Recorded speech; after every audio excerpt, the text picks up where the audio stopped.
It's a sunrise in London on the morning of this partial solar eclipse that's happening in some parts of South America, and the Antarctica gets all the fun and nobody can go there.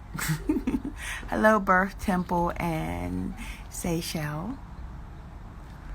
Yes, we are birth temples. You're at the right place.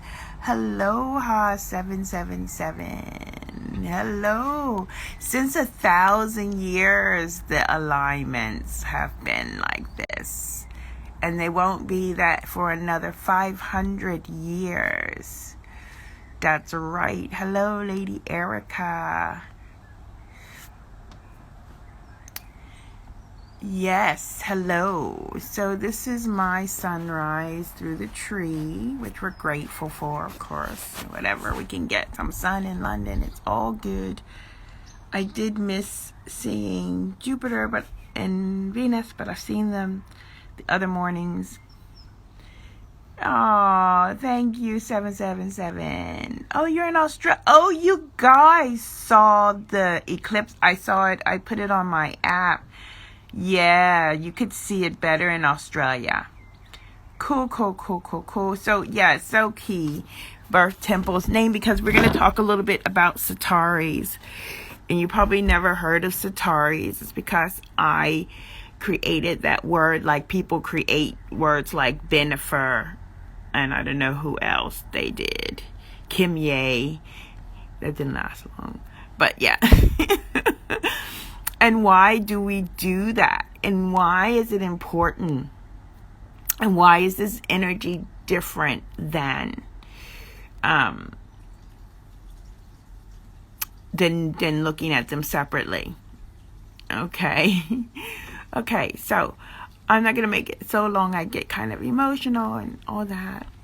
But what I wanted to first say is Pluto is stationary, and I say that because of how I look at the times. I look at the times, and Pluto hasn't been retrograde or advancing mathematically since the 21st. And I've done this before a few times when Pluto goes retrograde. I'm an observer. And there's a lot of powerful things happen when it is stationary, especially. And I'm not the only stargazer, astrologer who says that. But the mainstream, which has the platform, maybe because they're connected to the powers that be or whatever, they keep putting in, or maybe they're just looking for a posting opportunity, that 29th Pluto is retrograde. And, sad thing, if you miss this energy, it's energy. It's free. You don't have to pay for it. Hey! Down under. Hello, my dear. Wet and free. So, when Pluto, so I'm going to give you a couple of clues. Spending a lot of time doing a journal. I think I've talked about when I looked at what was happening. Look at that sun. When I talked about what was happening with Neptune, looking back, looking at the whole cycle, the big picture. Okay, so the big picture of Pluto is that Pluto is logistically amongst the stars of Sagittarius, not amongst the stars of Capricorn. That's number one. It's at the end. And it is not leaving the stars of Sagittarius until and it likes to go retrograde every year, just like 2 to 3 degrees, like back over to make sure you got it right. But I go a little bit deeper than that. I went all the way back to 2006.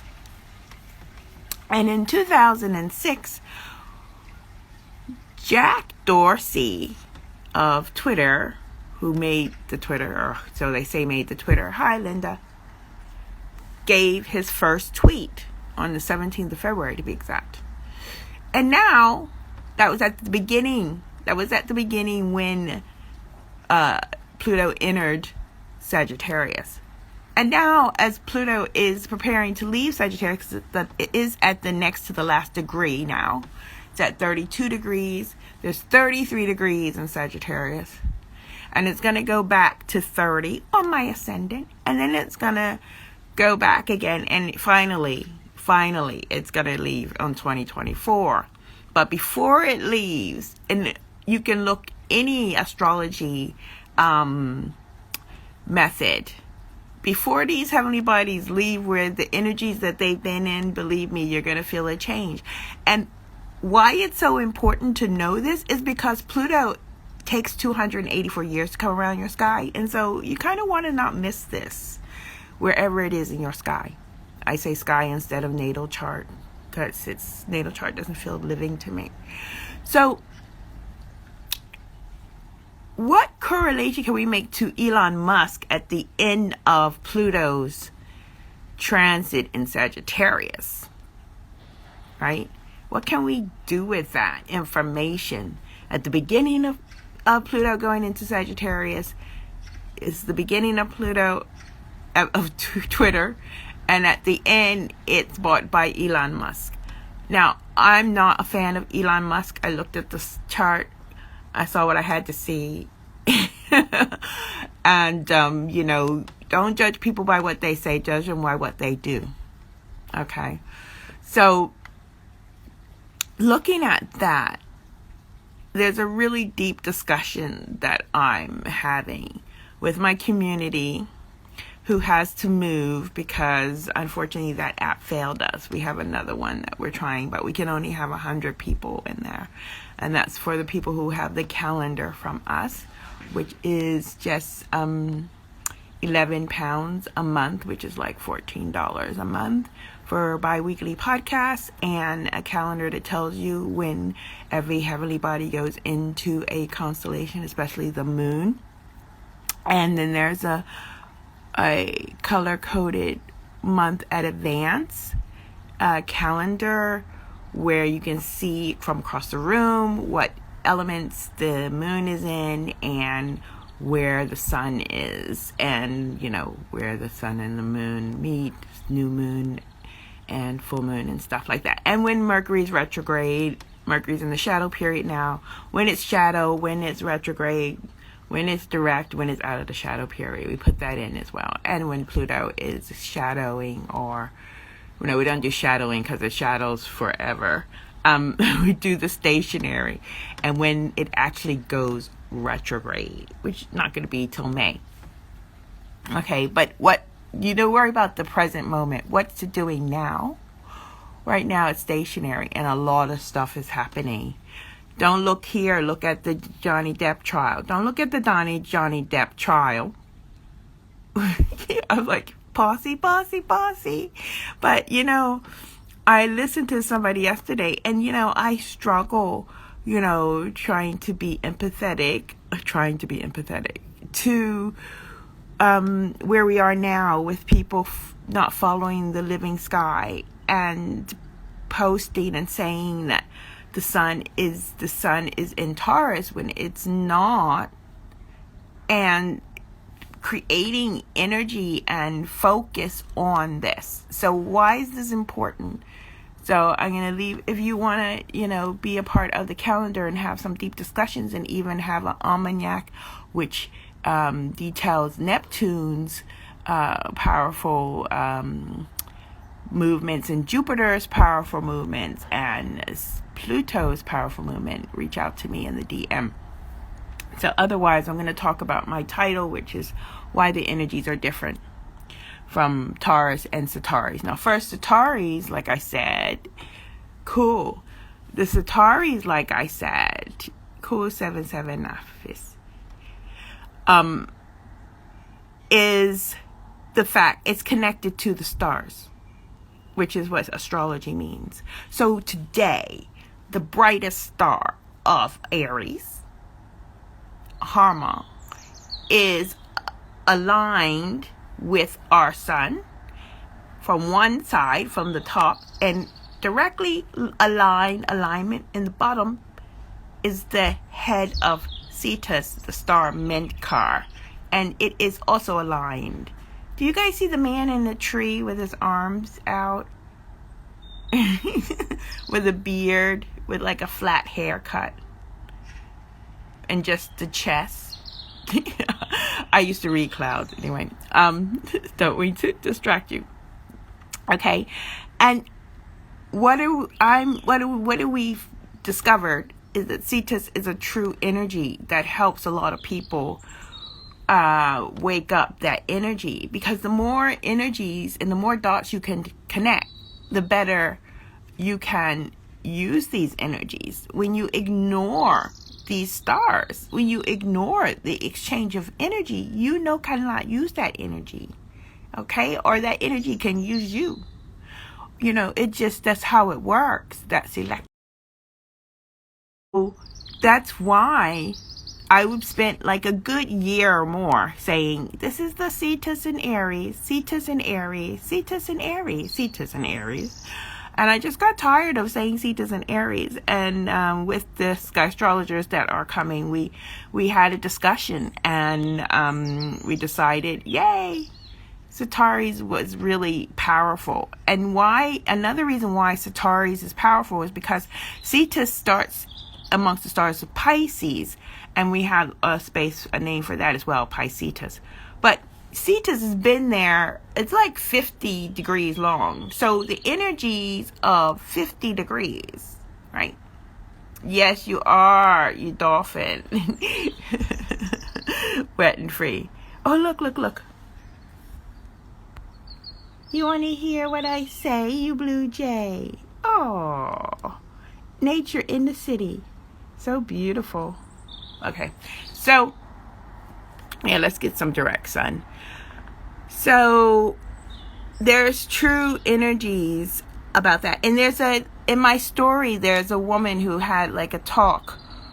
She sounded like she had an Australian accent, talking about, what I say a lot of times and what is true, what's been shown mathematically. But she said it's a heart math that we are energetic beings. We are electrical beings, and there is water in the air, and we are interacting with that.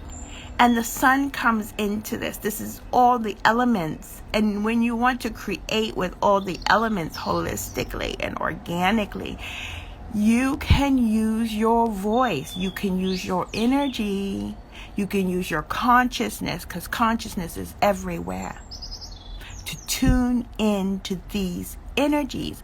When you're not tuned into the energies and you're reading from a script that somebody else wrote, where there is no mathematical or scientific proof of the sun being in Taurus,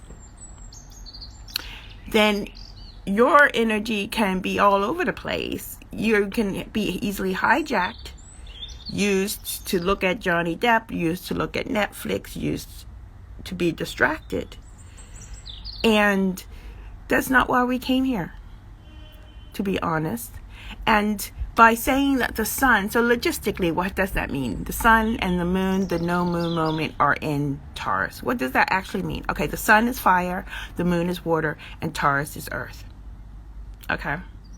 So what happens with that combination? First of all, we don't have any air in this story, because nobody talks about that. Okay.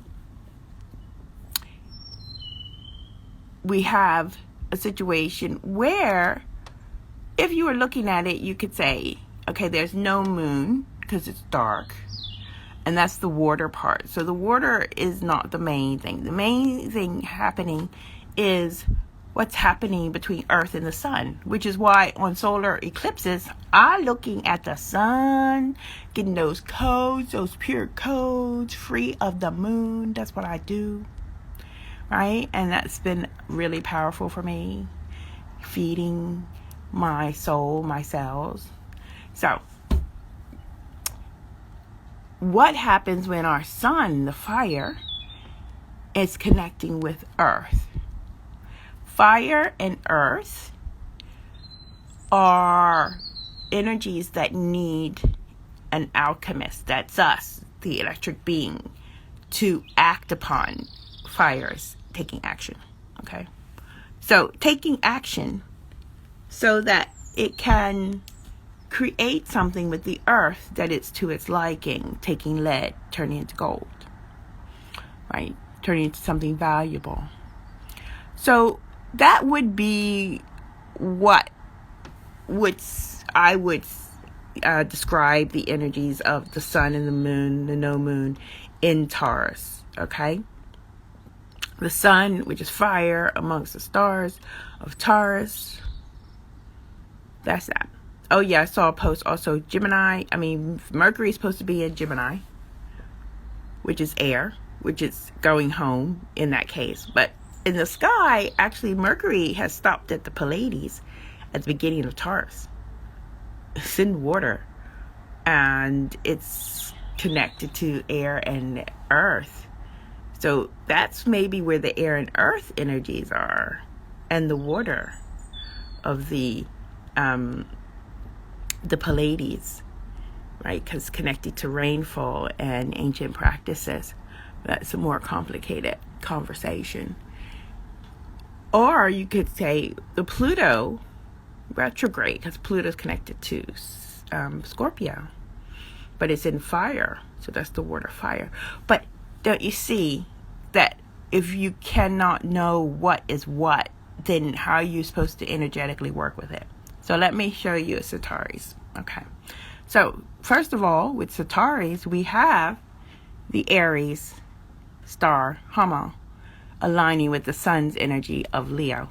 They're both fire. Okay. So they're sparking each other on. They're giving more energy to the equation. But at the same time, we have the aged journey of Cetus, the head of Cetus, the Menkar, the star that is at the end of the journey of Cetus energies, which has started, to be exact, on the spring equinox. That's why we say in Skystrology, actually, we are leaving the age of Pisces, and we're actually going to be going into pure Pisces. I think even the age of Aquarius might even be a psyop. I mean, did we get it from the hair thing? From the hair movie? Like, just asking for a friend. Just a question. I don't know. I always say I don't know. Okay, so what's happening is that, first of all, the sun is getting support from Aries. And I call the sun is giving energy, right? It's aligned with the stars of Hamal. Just look at that sun now. And above it is a star you can't see in the daytime. It's in Aries, Hamal. But below it is a star from Cetus, which our ancestors have and used to honor. Stars of Cetus. Okay? And when you know anything about middle points or oppositions, there's energy between 2 points. And that energy is received by our sun between these 2 points of the sea monster. Where the sea monster, it has the whale capabilities, part mammal, part fish, part earthling, earth being, part water being, and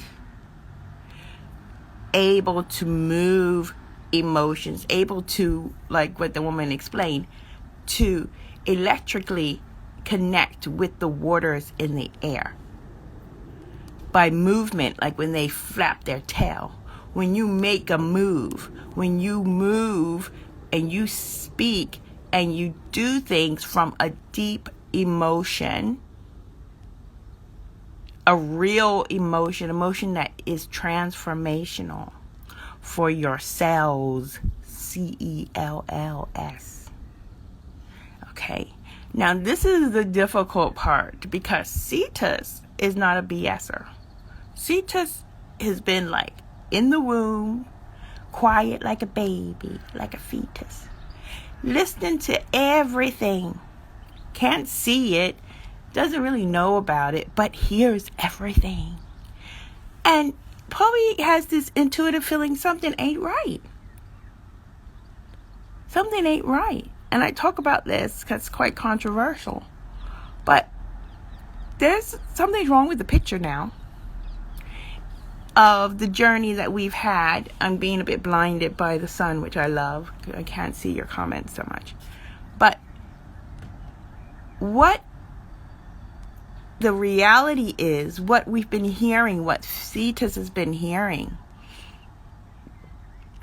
what Cetus has been meditating on in the womb of Pisces is the fact that the very life that is being created 24/7 in the womb, inside of the feminine, the divine feminine, is not being honored on the outside.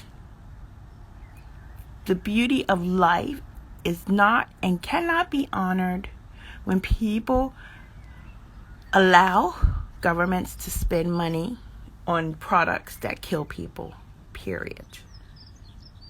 When there are, I just saw somebody posted something, there are people having challenges due to the VAC, CINES. This live, I'm going to start deleting my lives and putting them on my channel where I can speak freely. So I'll say vaccine. There are people living in tents all over the world, but even in this country, they were giving £350, which is like $500, to people, normal people who were supposed to be locked down and are scared to be standing next to each other 6 meters. Now you can invite a total stranger into your house, and the government will give you £350, $500 for 6 months. It has to be 6 months now. What's wrong with that picture? I mean, I don't think you have to be a rocket scientist to know that these are conflicting informations that we've been hearing for 2 years. And what if you felt the anxiety of, it's still in the 9 months, but say if you were there, just the well, the waters, all the waters that were ever here are here. And what is the dolphins and all the waters feel the emotion, the codes of the earth and its earthlings and all the living creatures here. In Houston, we have a problem. And when we comply, that is us giving away our powers. So when people say, oh, the sun is in Taurus, they're complying to what the mainstream says. When they pick up the phone or the app and look and see where it actually is, and then at least be curious about that, that is the beginning of honoring why you're here, to be here at this time. To be here at this time where we have everything in plain sight and the technology to confirm it. You can follow the sun with the app until sunset, and you in a clear day can see the Pleiades following it and think, well, why isn't the sun there? They say the sun is in Taurus. Look, they even say Taurus. I mean, I'm get confused how they do that even. When they take, somebody said Regulus is in Virgo. How? I'm looking at Regulus all the time. I see Regulus making up the Leo constellation. It's not in Virgo. Virgo has its own space. And I just think, how are we going to wake up and we need to wake up together, like we look up together. How are we going to wake up and change anything if we can't even collectively see if what is happening in front of our faces? That's the question. And so what this energy for me is getting the codes of Aries, knowing we're leaving this time over like 50 days. No, not yet. Oh yeah, because the sun is still there.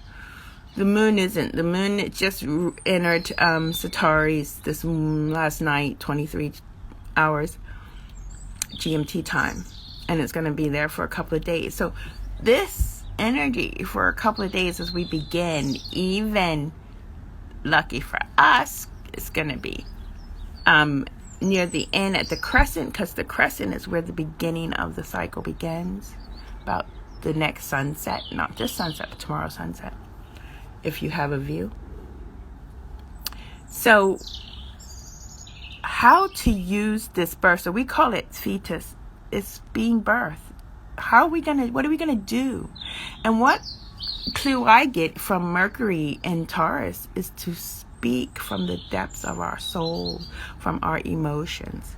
And the very thing that is clear in plain sight, and what I'm doing here now actually, and why I have to have an app as well, is because they don't want you to say the truth, because they know it has power. If it did not have power, you would not be censored, we would not be shadow banned, we would not be deleted. Somebody was deleted in the middle of a conversation I was having about a post, they said, and I said, I can't see your post.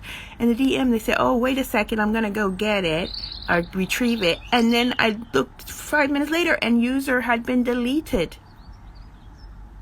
This is, and at the same time, their accounts are being hacked. So obviously, there's an agenda here. There's an agenda. And, I don't know. I just am here to share that the energies from above are definitely showing up for us. And how can we show our gratitude for that? My answer is to look up, to be curious, to ask, well, what does this mean? Fire, it's really simple. What does it mean? This Aries aligned with the Cetus, head of Cetus, right? Knowing that Aries is moving further away from our sun in ecliptic path. Actually, Menkar is closer to our sun's path than Aries Hamal is. Okay? So, yeah, that's all I have to say. Sorry I can't see your comment if you had questions or whatever, but do DM me if you want to be in the app. We only have space for those who are in the calendar, who have a subscription to the calendar.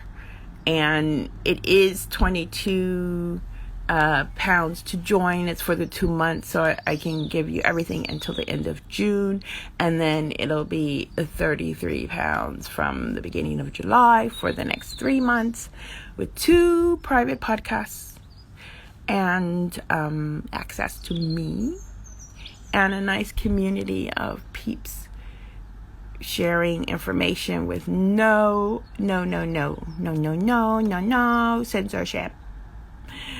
So take that, IA bots listening and deciding how this information is going to be shared, because I'm probably going to take it down and repurpose the material for people who need to hear this. And it's not on the IG platform that they let people hear these things. I can see that, but that's not going to stop me saying them, and that's the main thing, because I've seen everything I need to see.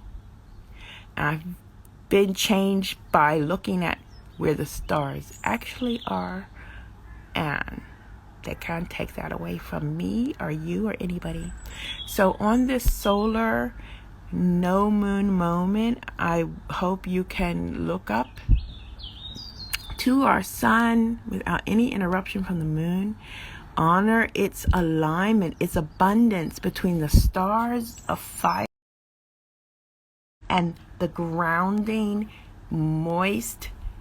Some people have a problem with the word moist. The mammal fish, the earthling, sea dragon, the soul of the sea, this integrated, powerful energy that has quite a journey amongst the stars of Pisces and Aries, and moving between those two very powerful places, the womb into the earth plane, into the birth, into the equinox, boom, boom, boom, right? powerful, powerful energies. What are you birthing? What do you know? What have you been listening to? And what has your life shown you in these last, say, 3 weeks, 4 weeks, where now you can actually act upon, where you're thinking, oh, this cycle, this new moon, I'm going to do X, Y, Z. Because it's time to do it. Mercury is going to be retrograde. And I learned that, and I did my experiment with the old app. I was curious to see if you could launch something during the Mercury retrograde, and I found that it's probably not a good idea, but I wanted to try it myself, and I did. And this is what we have to do, to try things ourselves, right? And get our own conclusions. Don't wait for somebody else, not even me, to tell you what X, Y, and Z is. You know what time it is. Okay, you guys, thanks for listening. I wish I could see your comments. I don't know if there were some. Send me a message. Interact. We are here together during Neptune and Jupiter coming back home in Pisces. Gonna be there, not like the Western people tell you. It's gonna be there all year and a little bit of next year. Okay? So there's time. I'm putting that in the program as well. And Jupiter is here for you at home. And it's aligned with Venus today. And that, I think, is a positive sign as well.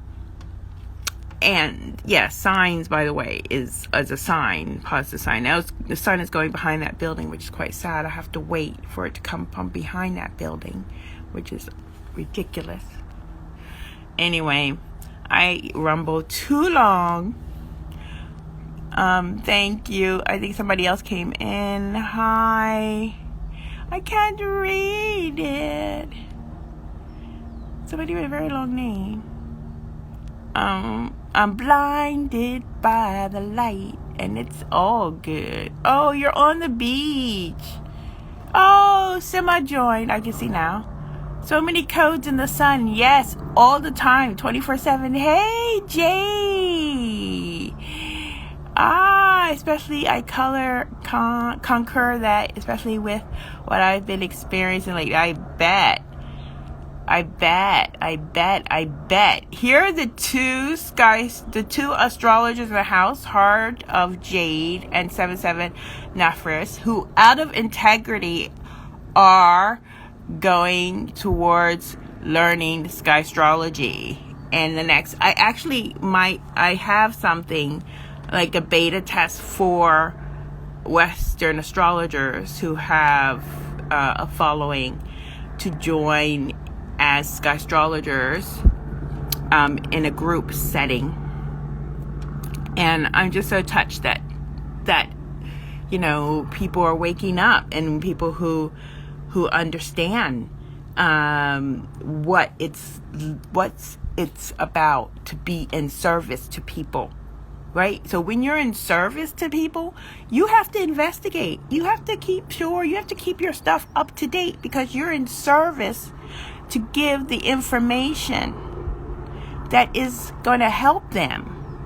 And you're not helping them by giving outdated information, right? Once you see, then you give.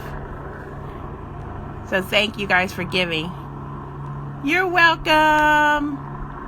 Sima. Hi, Corolla. Hi, Jenny. Hi. Wisdom heals. Yes, it does. Hello. Oh, there's lots of people joining. No mas. Hello. Nice to meet you. Hey, you love the word moist. This is focus energies. So true. Say shall. Yeah, let's stay in contact, because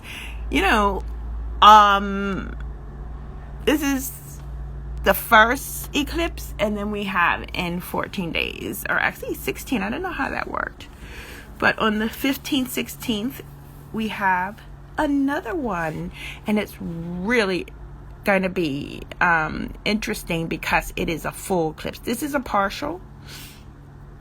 The next one is full on, but it's about exercising, being conscious of the energies so that you can make your own discerned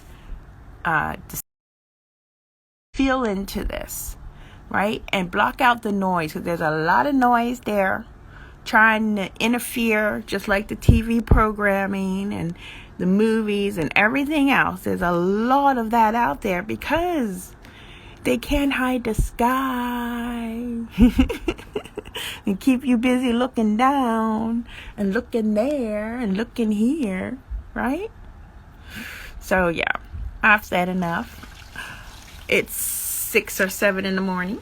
I wish you a fantastic moment as always. DM me if you want to get a calendar and pop into my my understanding of what's so special about Pluto being stationed now, right now, during this time, about Venus and Jupiter being exactly at the same vibration in Pisces, about Centauri's connection to Sagittarius, all these amazing codes. But we only get to enjoy